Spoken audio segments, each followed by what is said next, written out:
Hot girl walks are not just a kitschy thing and a trend on TikTok. They're actually a way to step into your divine femininity. And I went on a ton of hot girl walks when I was going through a breakup. I was so gutted and I didn't have good friends around me that supported me or that were actually there for me. So I was really alone a lot of the time, but it was a blessing in disguise because it forced me to get in touch with my divine femininity through healing. One of the huge steps towards embodying your divine femininity and becoming more feminine is to embrace self-care and just do what you want to do. And I realized early on that this was like a key component to recovering from a breakup, but also to step into your divine feminine power.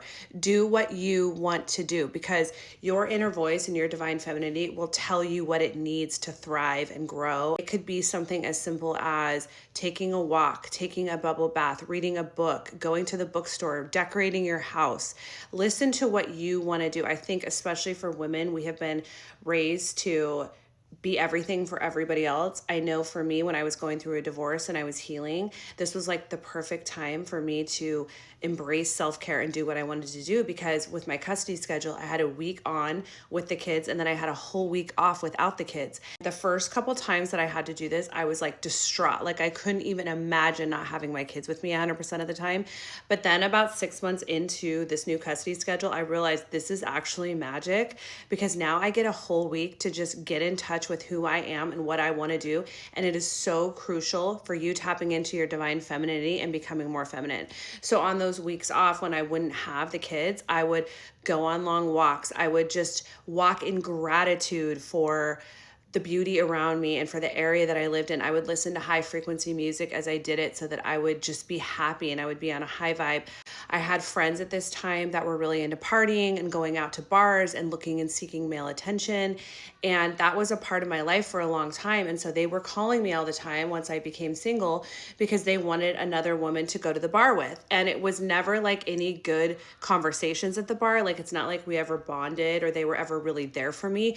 They just wanted me to be an accessory on their arm so that they could attract more men and get more male attention. And I started to realize this into my healing journey. And I just decided like, I don't want to do that. I'm more valuable than being some girl's arm candy so that she can attract more men and center more men in her life. Like I'm not about that. I'm not doing that. I'm about the business of pouring into myself. And so I started staying home on Friday nights because I just didn't want to go out. And did that mean that like fears crept up that I was just going to never ever meet anybody because I never went outside and I never like went on dates? Well, yeah, those fears did creep in, but I just prioritized my self-care over those fears and I worked through those fears during those nights home alone. And I was doing the things that I wanted to do that were comforting to my soul. That puts you in your divine femininity because when you're in your divine femininity, it is a restful state.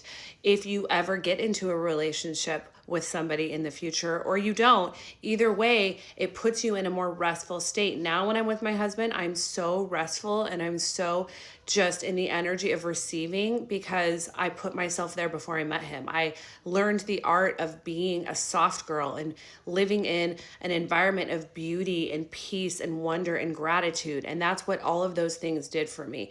The walking, the baths, it all helped me be in a state of receiving, of gratitude, of self-care. And I'm also going to say, this will probably get banned on TikTok, but like pleasuring yourself is so important during this time because when you finally do attract a divine healed masculine, it's not about performing. It's not about being the most for him and doing the most for him. It's about receiving love, receiving pleasure. And it's honestly how it's supposed to be. Our society and corn has really screwed up the natural process of intimacy between a divine masculine and feminine, because when you are in your divine femininity, you are not performing, you are not doing the most, you are not being like this dominatrix. You are laying back and you are receiving it, and both of you get the most pleasure out of that and the most connection. So early on in this healing process, to really like embrace your divine femininity and allow it to emanate out of you, you need to start self-pleasuring and like really being empowered in that area of prioritizing your pleasure first and figuring out what it is your body needs to do that.